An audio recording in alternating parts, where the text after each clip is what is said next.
It's time. It is time. It's time, Miami fans. This is it right here. Wednesday night. It's your time to talk to Cam Underwood from State of the U. It's Mark Rogers TV, the voice of college football. So we deliver what we think is the best discussion, debate, and analysis in college football across the board. But this is about as good as it gets right here. Cam, how you doing tonight? I'm good. Just hanging out here in not sunny right now because it's nighttime, but usually sunny South Florida. So, yeah, having fun. Good stuff. Well, the boys hit camp on March 19th, and we're just a couple of weeks away from the spring game that's going to be played in Orlando. What do you think of that?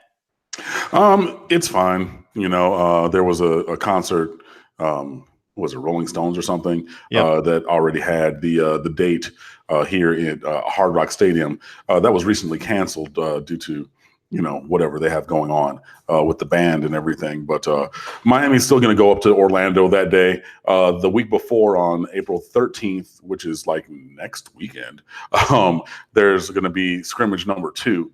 Scrimmage number 1 is this weekend. Scrimmage number 2 is next weekend, and that's going to be at Traz Powell Stadium, which is known as the Mecca of Miami-Dade high school football. It's an awesome place. Like high school players in and around South Florida, the ones who are, around Dade County and like Southern Broward County, grow up wanting and dreaming of playing at the Mecca. So we're going to have a spring scrimmage there also. So in Dade County, closer to, the heart of the fan base, as it were, before going up on April 20th to Camping World Stadium in Orlando for a basically dry run of August 24th against Florida, and then also to, expand the brand a little bit. So, there are Miami fans in the central and northern Florida areas, and giving them a little bit of an easier drive to see something is not a bad thing. And I'm fine with it. So, would it be nice to have had it here at Hard Rock Stadium? Yes, but that's just simply not the case. And obviously, playing at a place that has a tier 1 bowl game and is going to be hosting our season opener and things like that is a good way to close up the spring on the 20th. On a personal note, I have what could be about 3 trips coming up in the next month, and I've got a mind to. So one of those trips is probably going to be to Disney, and I'm going to have to really throw it together if it's going to be that weekend. And my thought is slip on over to the spring game.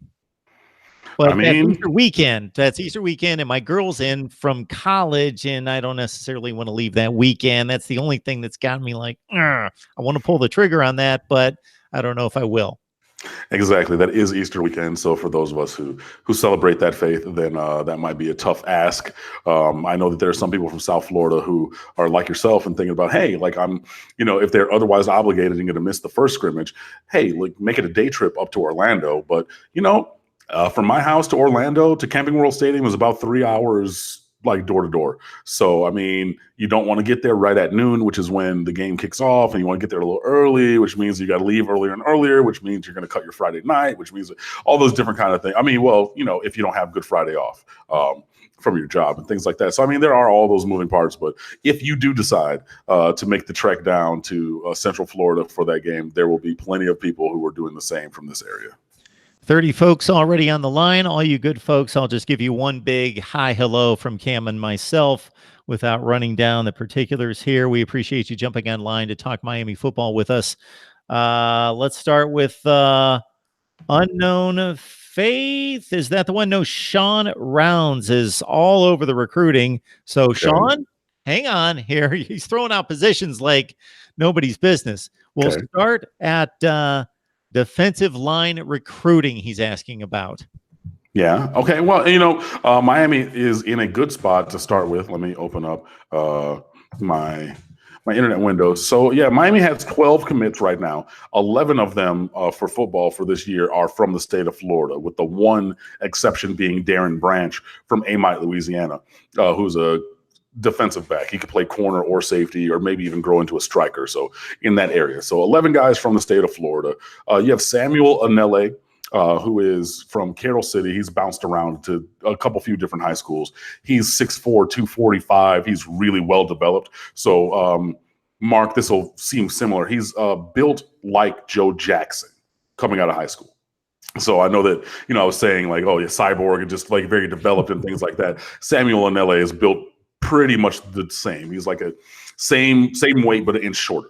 So he's a guy who's already committed to Miami. Willie Moise from Chaminade in Hollywood. He's 6'3", 300 pounds, defensive tackle. Also plays offensive line in the high school ranks, but he'll play defensive line here. Trayvon Riggins was at IMG Academy, but he's transferred back to his home school of Lakewood in St. Petersburg. Excuse me. He's 6'2", 280-ish. He's listed as a D end, but he's going to play defensive tackle. I saw him at the opening regional last year, and he was 275 as a current high school sophomore before getting into anybody's weight training or nutrition program. He's going to bump inside for sure. So those three guys are already committed. Miami is chasing after a bunch of different dudes. You know, there's lots of guys, and I got to open up my own piece. Let me see, defensive targets 2020. I'm sorry, just give me a second. I wasn't super prepared for those names and things like that. But yeah, Miami is expanding the board every day at pretty much every position. So just know that. Along the defensive line, you got guys like Chance Williams, who attends Oak Leaf High School. That's the same high school that Shaq Quarterman came from. He's a package deal with his best friend, who's the offensive tackle, Jalen Rivers. Those are two 4-star guys. So we're going after Chance Williams. Latari Kinsler plays D end in high school, but will probably be an outside linebacker at the college level because he's 6'2", 190 pounds. Jamari Stewart plays outside backer at the high school level, but he's probably going to be a defensive end. Think like Jafari Harvey-ish, kind of that under the radar kind of find. He's 6'4", 215, and Miami is the team to beat for Jamari Stewart right now, and he's visited a few times. Johnny Walker from Tampa Chamberlain is a similar type player to Jamari Stewart, but I would probably take Stewart before I took Walker, because Walker's 6'3", 210, so similar kind of build. And then a big guy that we want is Elijah Roberts, who was committed to Miami from Miami Columbus High School. So he was committed to Miami, he decommitted, and he's talking to a bunch of other teams like Penn State and Florida State and others. And then there's other offers out there every day to, 4 stars and 5 stars. So, Miami's going to shoot their shot with some other guys as well, in addition to all of those guys who are pretty much local, with Elijah Roberts being from Miami, Johnny Walker being from Tampa, and Jamari Stewart being from Port St. Lucie. All those guys, Latari Kinsler from Pahokee and Chance Williams from Orange Park outside of Jacksonville. So all those are pretty much local guys, but Miami will, be swinging other guys as well. At defensive tackle, Jalen Carter from Apopka, he's probably up there towards the top of the list. He's 6'4", 301, but he was like 270 pounds as a high school sophomore. High school junior, he's 300-ish. So he's going to be at that kind of size. So Miami's looking at him. And then, there are offers out to guys in and out of state. Warren Brinson, Kendrick Bingley-Jones, Vernon Broughton, and a couple others as well. So, Miami's still shooting their shot. But with 3 guys already committed, there's a foundation there. And hopefully you'll be able to add on top of that. And like in years past, if you need to update the recruit list and say, hey, we're going to drop this one guy and then substitute somebody else in, hopefully that can happen as well along the defensive line. It's another Miami Wednesday night here at Mark Rogers TV, the voice of college football, featuring the one and only Cam Underwood from State of the U. We do have the super chat on, so please let us know what you think of the contribution we have from Cam and the delivery of Miami college football content right here. And of course, you can join us on Patreon. We are striking up the live stream for the first time on Patreon, an exclusive live chat on Friday night at 7 o'clock Eastern time. I am going to guess, Cam, in surveying the field and the personnel, which is microscopic in knowledge here compared to on your side, that the 3 stalwart seniors at linebacker probably log as many as or more plays than anybody on the field on either side of the ball. It's good. It would have to be close. The only other people, I'm so very sorry. This thing was supposed to have been paused. I don't even know if you can hear that. Great. No, we cannot. Oh, awesome. Cool. Because it's going through my headphones and not through the microphone. Awesome. Yeah, those guys are going to be out there a lot. That being, well, Pinckney and Quarterman more. McLeod, they kind of switch with the striker position. But McLeod is actually working. He cannot participate because of a wrist injury right now in contact drills, but he's been in the meetings with the inside linebackers, being Quarterman and Pinckney. So he can probably be a rotational guy with them to give more depth for, the seniors. It's hard to think of guys who are going to play more snaps. Maybe the quarterback, offensive line, depending on what that rotation is like. Those are going to be where because wide receivers are going to switch, tight ends are going to rotate.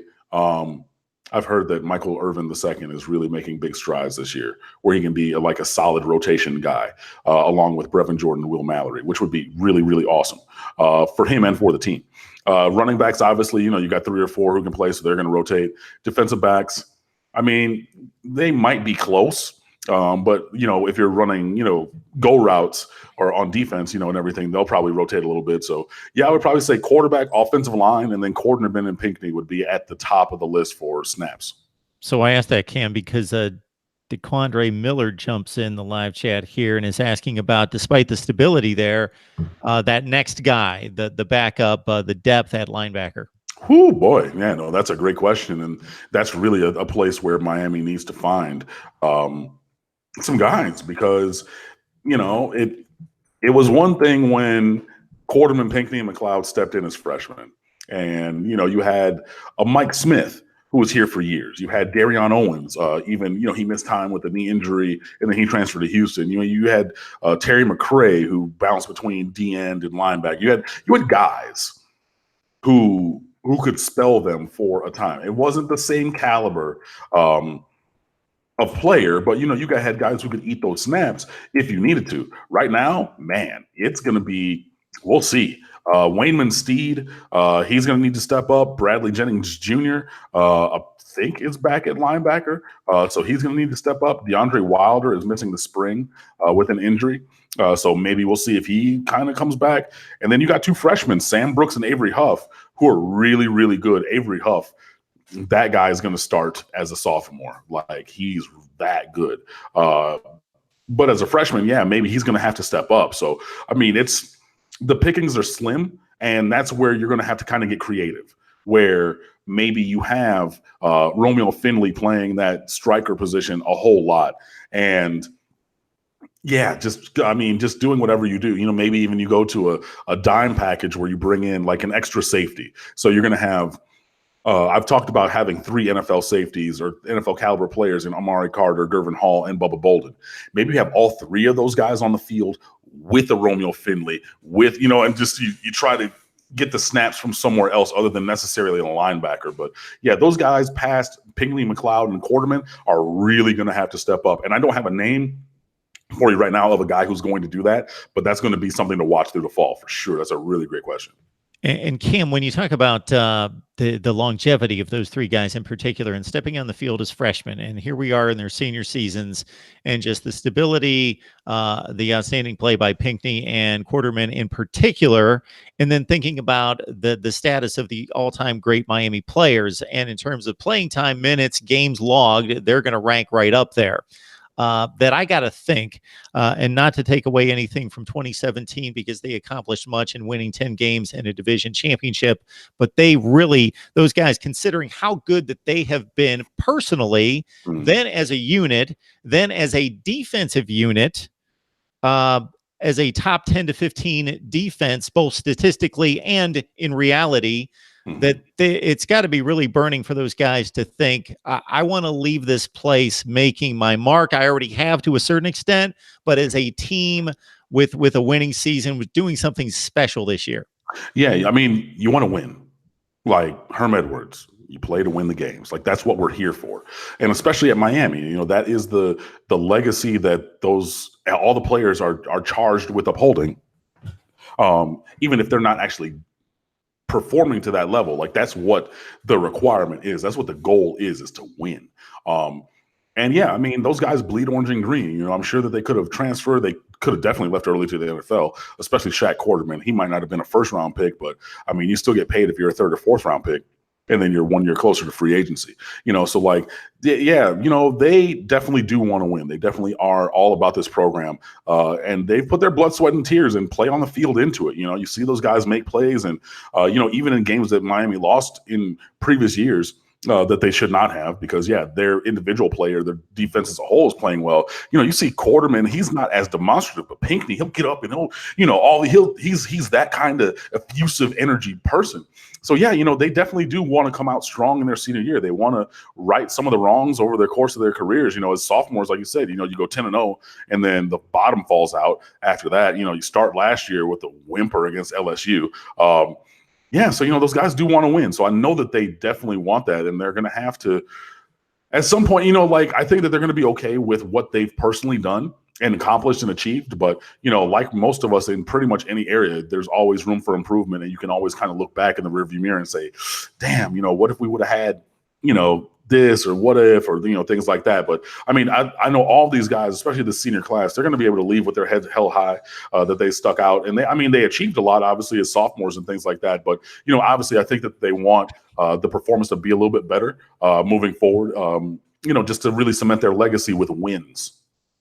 Miami Wednesday night here at Mark Rogers TV, the voice of college football. We've got 82 on the line for Cam Underwood and State of the U. Leave your comments and questions, of course, in the live chat. So many people asking about various positions and how they look in camp. I want to remind everyone that there's only so much access. So even if you go out to practice, you see 10 or 15 minutes, you see a lot of stretching, then you don't see a whole lot else. Then we will see the spring game. We don't see the scrimmages, which to the coaches, for the most part, depending how it's set up, mean just as much to them as the spring game. Again, depending on the rules and how they structure it. But the spring game's on TV, and people watch the spring games for the big schools across the nation, and that means something to us. But I just want to temper everyone's expectation of Cam's analysis. It's not like he can go out to practice every day and watch every snap. Nobody can do that. So people are just firing out, how does this unit look in the spring? How does that look? So based on the information you've gathered and little bits of information that you're getting out of practice, is there anything that has stood out to you since we're about halfway through? When you asked me before what I was looking forward to from spring practice, the number one thing I said was player progression. And that's going to come at the expense of like the whole, if you will, the developing the individuals. And I mean that in this way.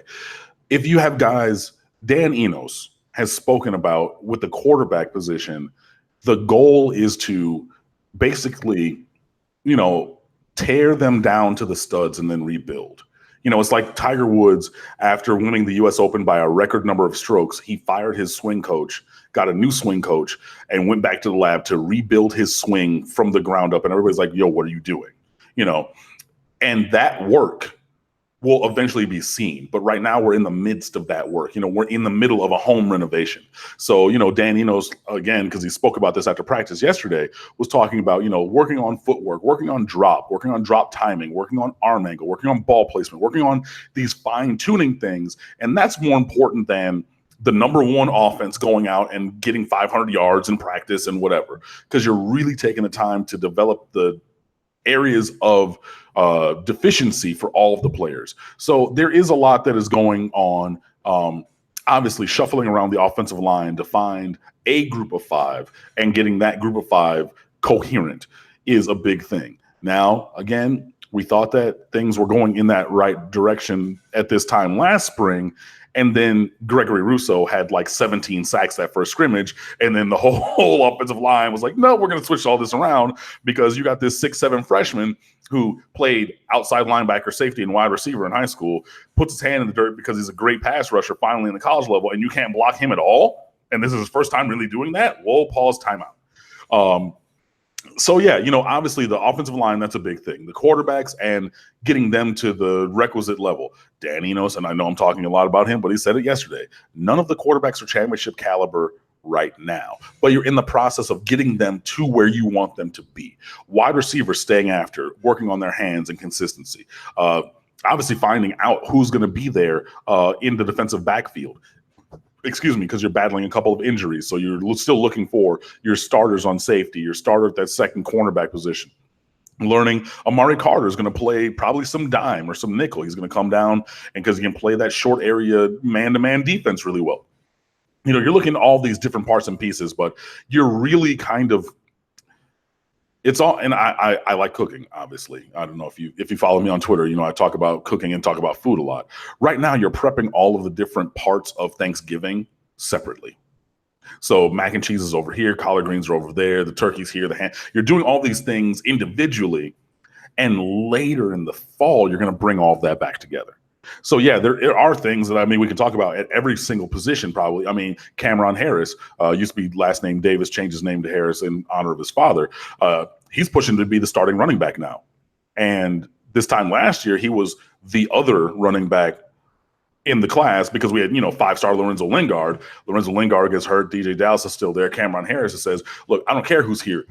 I'm going to be that guy. I'm pushing myself, to move forward. So there's that happening at a lot of positions. There are guys who are moving forward. But again, I would say, don't necessarily look at the spring to give you the final result of what's going to happen or the final part of development. This is an ongoing process, and this is where these guys get better. Because if you're talking about wanting to see more from Mark Pope, wanting to see more from D. Wiggins, wanting to see more from those guys, this is the time to help them develop, to give you that more that the team needs and that the fan base wants to see when August rolls around.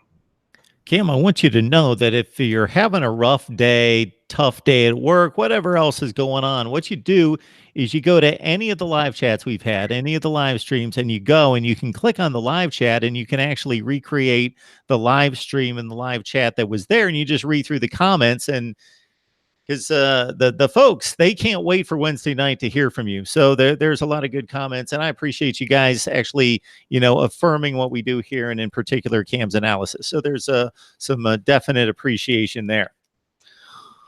All right, you brought up the quarterbacks. Is there anything that we can gain from what we've heard and what's leaked out about their performance? Jaron Williams and N'Kosi Perry seem to be a step ahead of Tate Martell. And especially throwing the ball.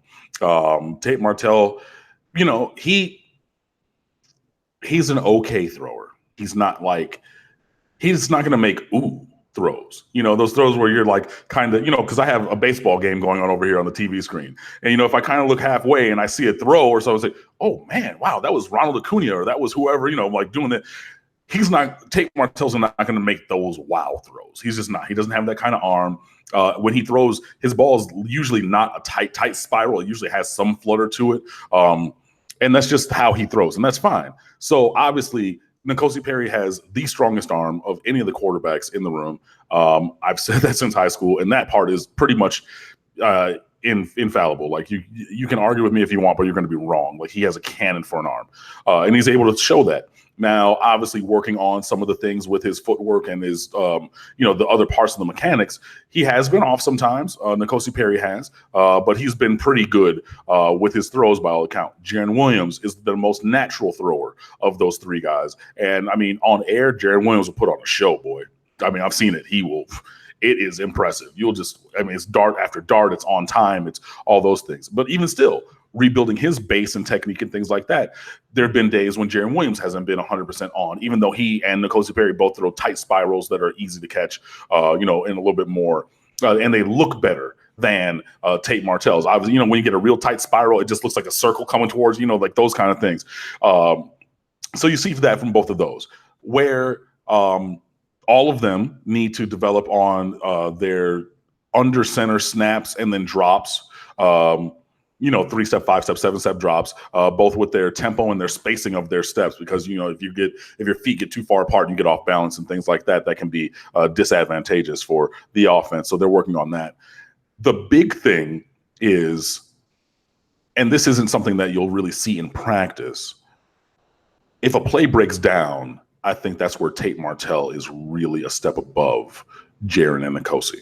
If you look back to his high school highlights of Bishop Gorman, even if you look to the one game that he played, pretty much the full game for Ohio State last year, man, that pocket breaks down, he starts running and extending a play for room to throw or, finding a seam to use his legs. That's really where Tate Martell could potentially be a game changer. I don't think he has the same ceiling as, but in that same kind of style as Johnny Manziel from when he was at Texas A&M. If I say that, you know what I'm talking about, where, you pump fake somewhere and then, okay, he's in the grasp and then he spins around, he's out and he's gone. That kind of playmaking ability. And again, I'm not saying that he's going to be a Heisman Trophy winner. I'm not saying he's the same caliber, but that same type of thing. So each one of the quarterbacks has their strengths and they have their own weaknesses. Where this is really going to happen and develop is going to be over the summer when the rest of the offense gets installed, and then into fall camp when you're going against the ones on defense. That's really where these guys are going to take a step forward, and it's really going to be proven out who's going to be the guy. So how much time did they spend in the study room? How much time did they spend studying film, doing voluntary workouts with their wide receivers to get their timing down, working on their footwork technique, working on their ball placement, working on all the different parts and pieces, looking at identifying the defense so you can help out with the offensive line blocking calls, all of those kind of things. Like, there's so much more that goes into it than just throwing a nice ball. And I know that there's a lot of what we see, but each one of the quarterbacks, like I said, they have their own strengths, but we'll really see how those are developed. And depending on which one wins the job, I think that there's going to be tweaks to the offense because, again, each one is a unique person with unique skills. And I think that Miami should be able to highlight those moving forward. Cam's got the Canes orange on. He's got the turnover chain on as well, joining us on a regular basis to talk Miami football. And it's Mark Rogers TV, the voice of college football. So we ask that you support the channel. You can do that a number of ways. Like the videos. Again, it's all about algorithms. It doesn't make me feel better if it's got 5 likes or 5,000 likes, but algorithms to help YouTube and get us into those suggested video columns that you see every time you go on YouTube. That means a whole bunch. Believe me, been watching videos about this, Cam. There's a whole system and metrics to trying to get yourself in the suggested videos. Off to the side, because people just tend to, it brings something up and you're like, oh, let's look at it. Let's look at it. Let's look at it. And you know how it is. 10 minutes later, you're watching things that you didn't never jumped online to look at. So we want people to watch Miami football and Mark Rogers TV college football coverage overall. We got the super chat lined up here as well. That builds the channel that supports Cam and myself. Amazon, those links are over at Mark Rogers TV, the voice of college football, over on the regular channel. But if you use the Amazon links, you do your regular shopping. You don't have to buy anything. It doesn't cost any more money, but that supports the channel as well. And we also have audio at all the major audio platforms if you miss us here. It's being brought up in the live chat, Cam, concerning a possible 2-quarterback system, which is almost always just kind of a bad term to throw out, that if you got 2 quarterbacks, you don't have one. But considering the correlation of experience levels, which is about equal, and skill set, and there's not a clear number one guy, at least at this point, is there any foreseeable way that you think that could work with 2 of these 3? No, I do not, because there's no good team, no championship caliber team that has 2 quarterbacks. That's kind of just the point simple. So, I mean, if you need to play somebody because of injury or something, like a second player, okay, fine, like whatever. But going in with the express idea that we're going to have 2 quarterbacks. I mean, you got to go back to what? Who was it?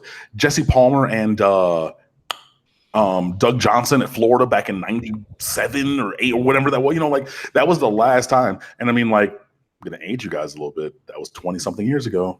And I know you're thinking oh no, I remember watching those games. And yeah, that was 20 something years ago.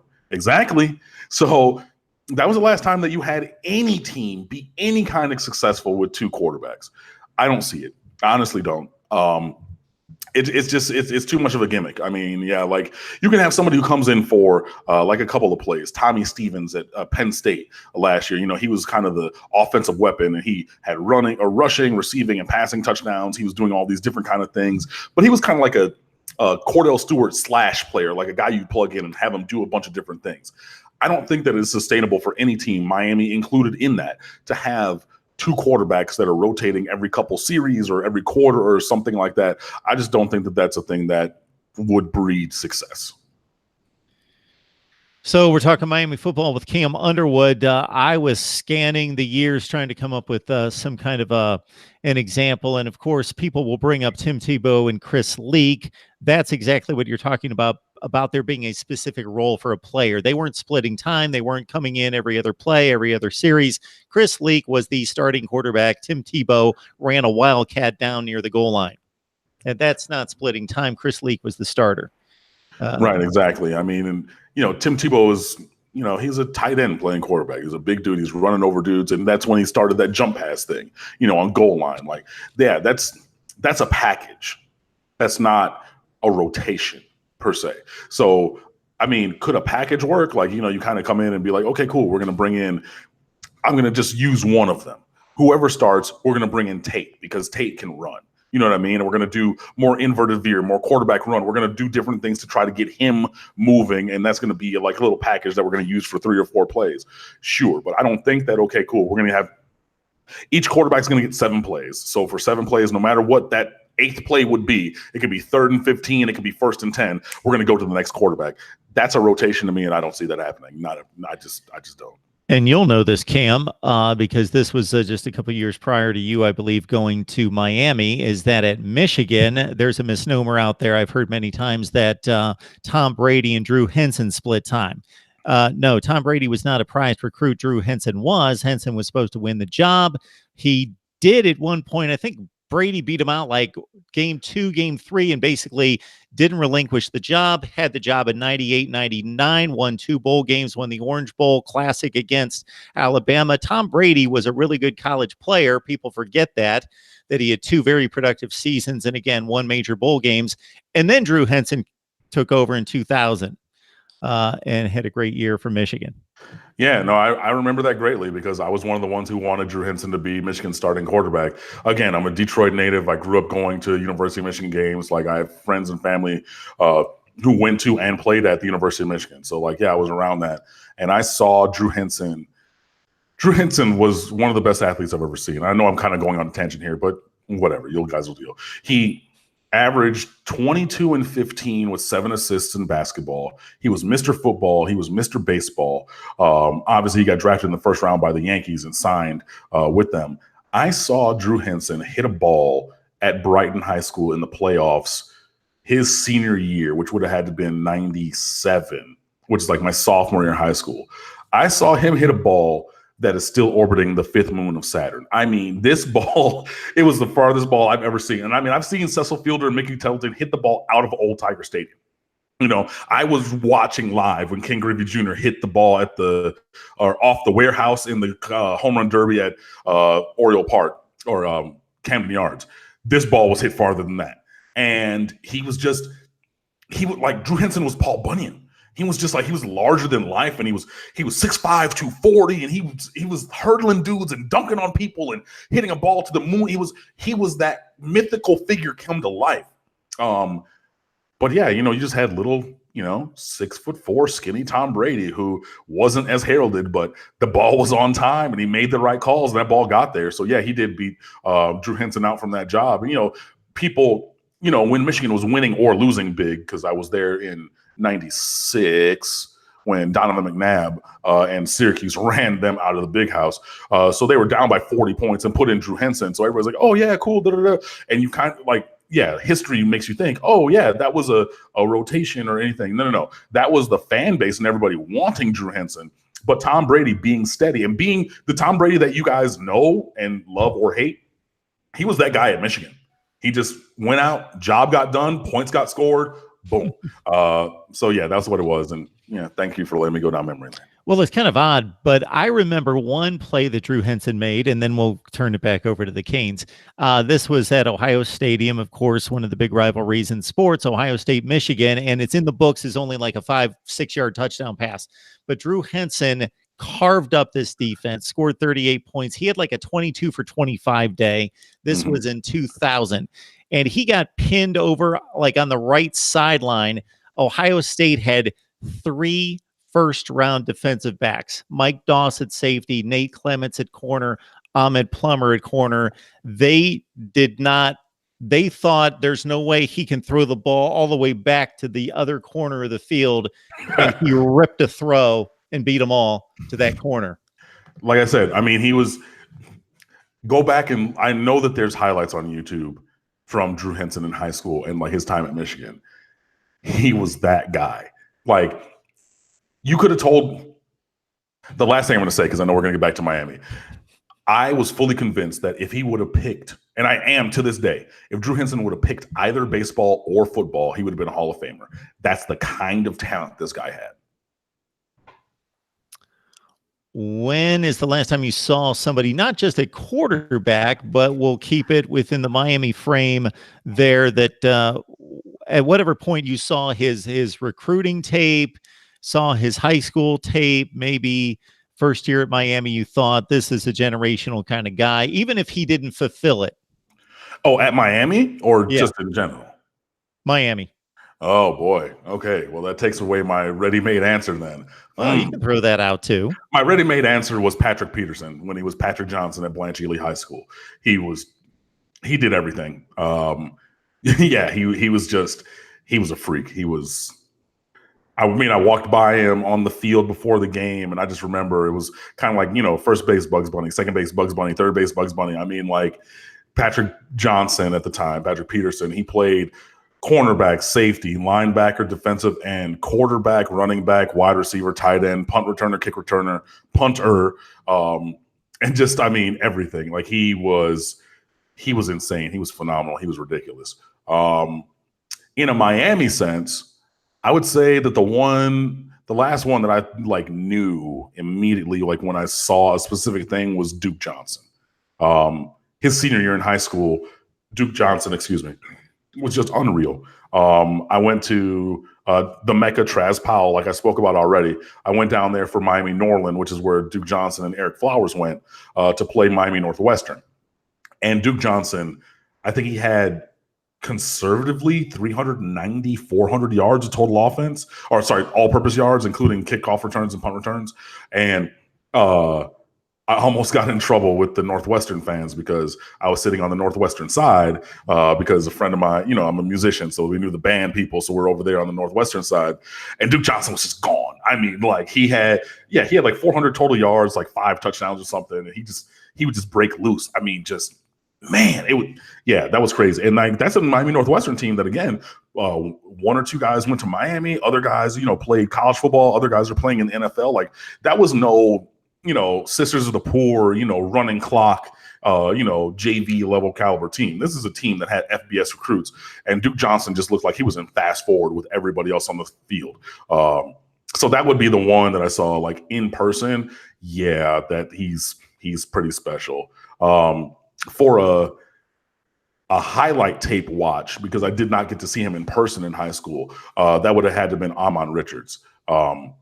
He was just special. You could just tell it just leapt off the screen, no matter what you were watching. I mean, he was a special guy on the field. Unfortunately, his career got ended short because of a medical condition or a neck injury. But yeah, I would say Duke Johnson in person was the one that I saw immediately the first time seeing him. Yeah, that's a generational kind of guy. And on film, I would say it would have to be Amon Richards. We're getting some votes for Frank Gore and Devin Hester. Mark Rogers TV, the voice of college football, breaking down Miami. We got Cam Underwood, of course, on the line from State of the U. So jump online to check out what they've got offered there at State of the U. Wait, and I want to break back in. Mark asked the question of the most recent person that I saw, not the only ones. Frank Gore, yes. Devin Hester, clearly. Like, I mean, the late great Sean Taylor, whose birthday was just a couple of days ago, there are Willie Williams. Obviously, he didn't pan out, but that dude and his high school highlights and everything. Yeah. So there are many others as well. So I just wanted to say that. But the question was the most recent one, and that's why I went with those guys. That's all. Sean Taylor. Yeah. I mean, Sean Taylor, clearly. All right. Again, Mark Rogers TV, the voice of college football. Please hit the like button. In addition to the comments on the live chat, comment to the videos that you like, and we'll get to many of those as well. Join us on Patreon. I've got a live stream scheduled for Friday night at 7 o'clock Eastern time. Keep in mind that the super chat is on. I will leave that statement right there. Help us build the channel and support what we do right here. There's usually something that comes out of every major school's camp in the spring and then in August where there's a guy that's little known, and maybe he lights somebody up or makes a one-handed catch or something. He's kind of like a, he splashes, and people come to know maybe to expect something out of him. Has there been anybody come out like that just in these few weeks? The two names that I will have on something like, well, there's probably three. So KJ Osborne, a grad transfer from Buffalo, the oldest player of Miami's skill players, and he's just a technician. He knows how to practice, he knows how to prepare and things, and he's just been doing a great job pretty much every single day. I already mentioned Cameron Harris, who's really pushing for the starting running back job as a sophomore, and again, he was running back 2 of 2 in that class because it was Lorenzo Lingard and that other guy, but that other guy is trying to be the guy, and he's really doing a pretty great job so far, so he's in line for, if not the starting job, some definitely major snaps.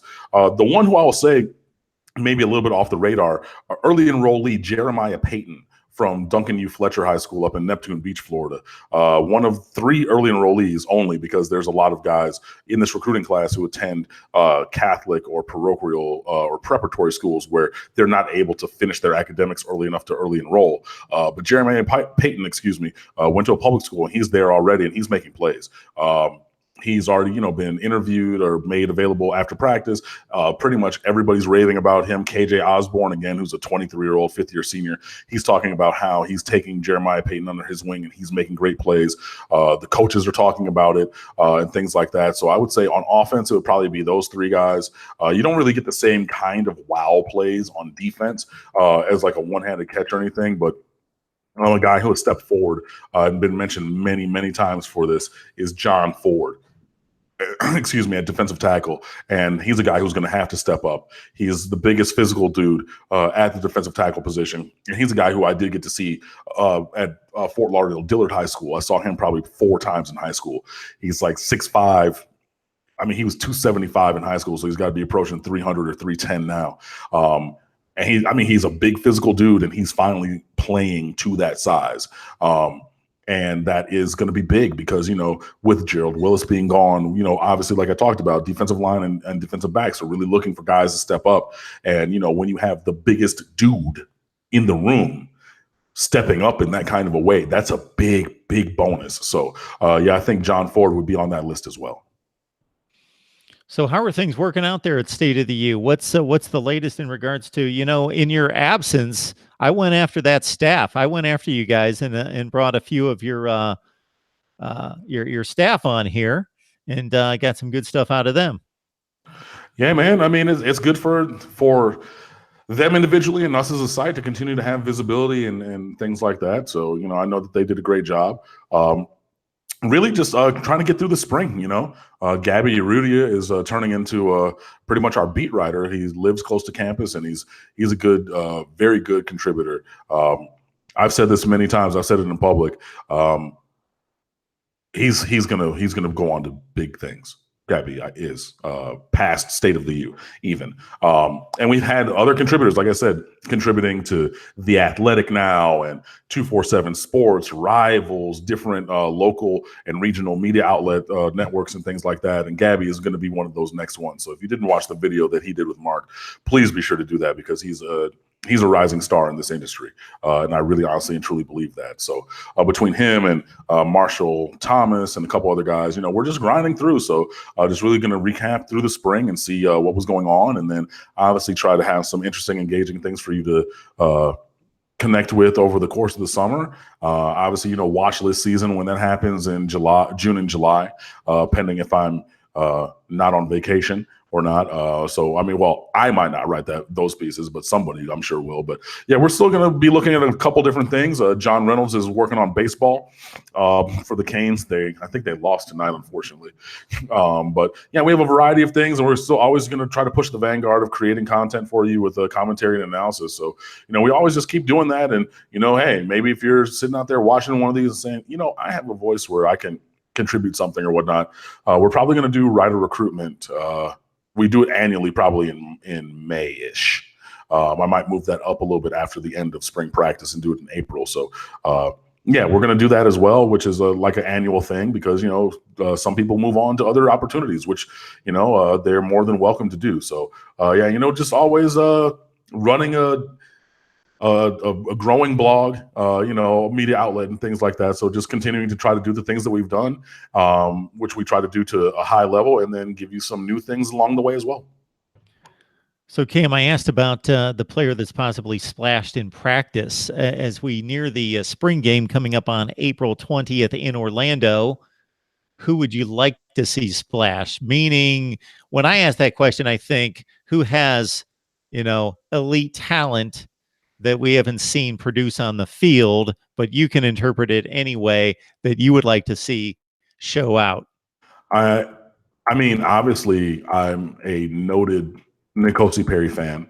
I would like to see him show out. I would like to see Mark Pope, wide receiver, show out. I would like to see, I would say, whichever one decides that they want to step up between DJ Ivy and Al Blades Jr. At that second cornerback slot. Those are probably the guys that I want to see step up individually.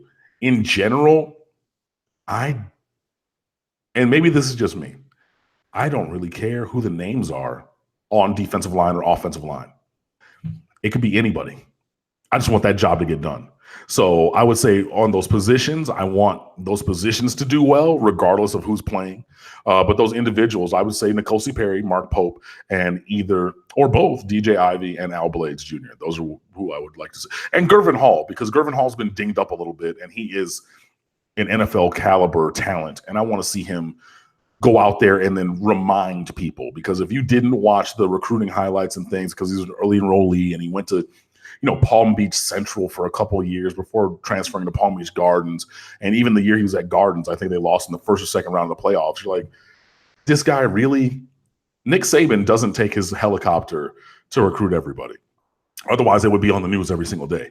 But he took his helicopter to go recruit Gervin Hall. And I would love it if he made a play or a big hit or something to remind everybody why he was so highly coveted. Got Cam Underwood on the line talking Miami football, Mark Rogers TV, the voice of college football. And this is our Wednesday night normal spot right here talking Canes. And of course, the spring game's coming up on April 20th. I've got a tendency to try to edit your comments and questions and try to frame them a certain way and deliver them to Cam.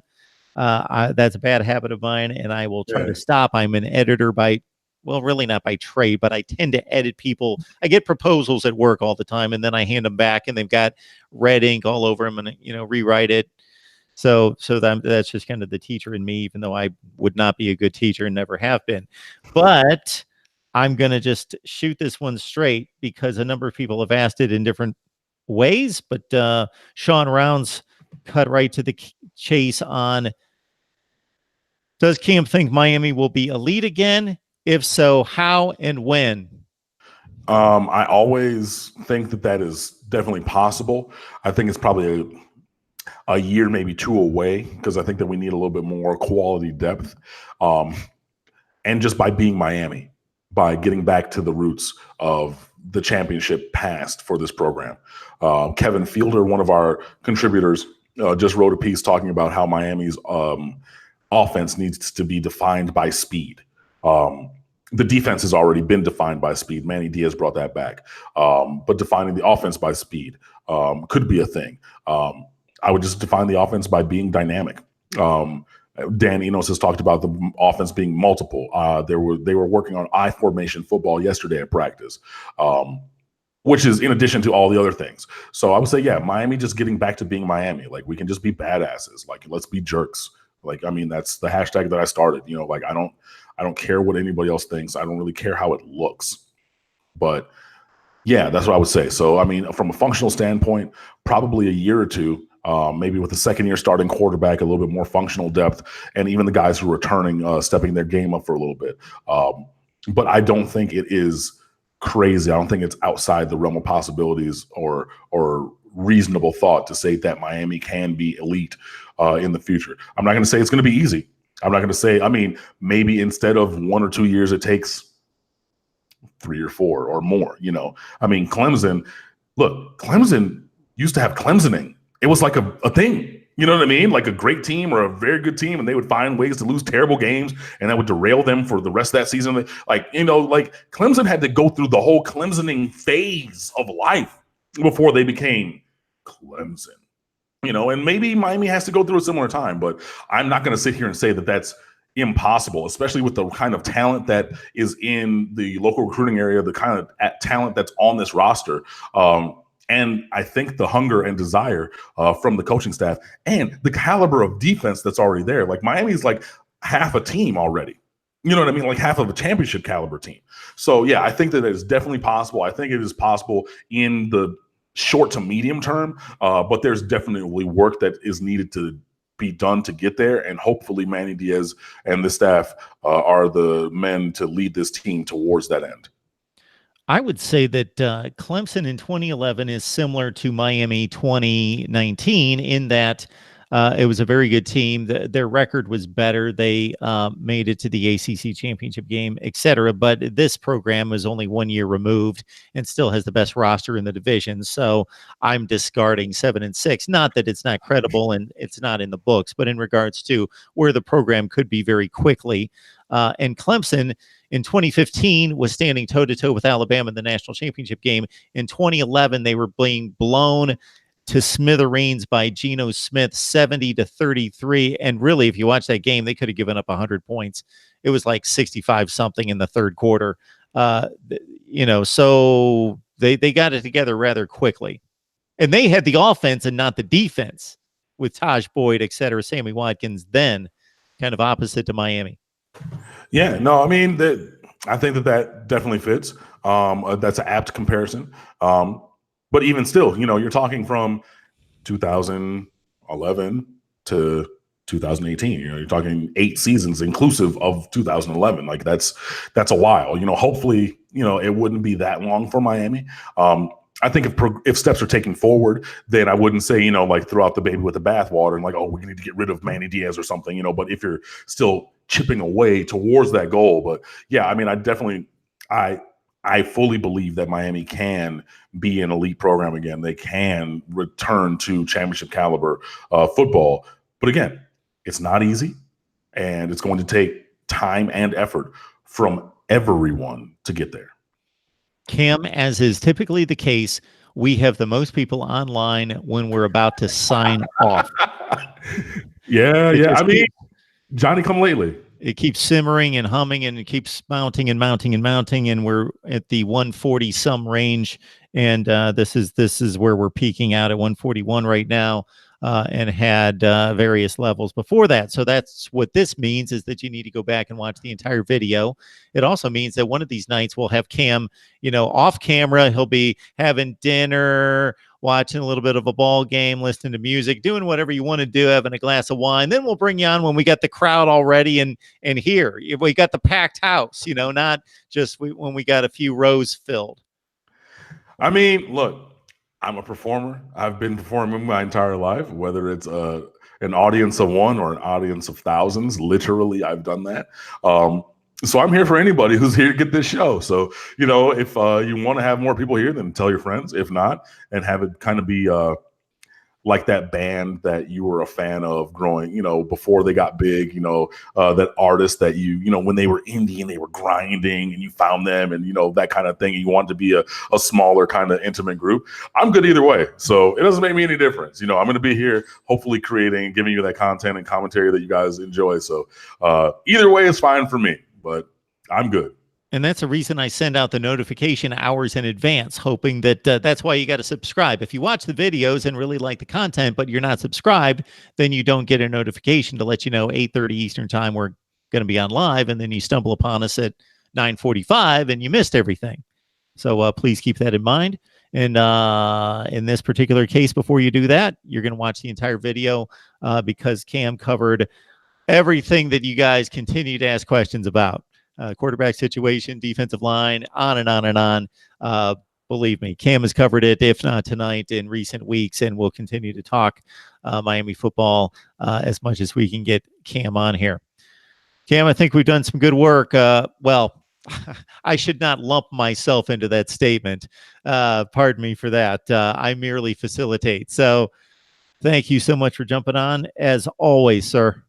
Hey, point guard set up scores, man. You know, you got to have a pass to get a bucket. So don't discount yourself entirely, but definitely appreciate it. Like I've said, follow me on Twitter, Underwood Sports. Follow the site at The State of the U on Twitter, Facebook.com/The State of the U, and StateOfTheU.com. It's 24/7 Canes commentary and analysis, and we're there for you all the time. So please come fan with us. In addition, if you wrote anything in the live chats that we missed in regards to comments or questions, just take those comments and questions, leave them in the comments section of any of the videos, because the live chat kind of scrolls by and is difficult to follow. So we oftentimes miss it, or I oftentimes miss it there. Cam, it's always a good time, man. We appreciate it, and we will see you soon, man. Not a problem. So just remember that you only have a couple weeks till Game of Thrones. So Valar Morghulis.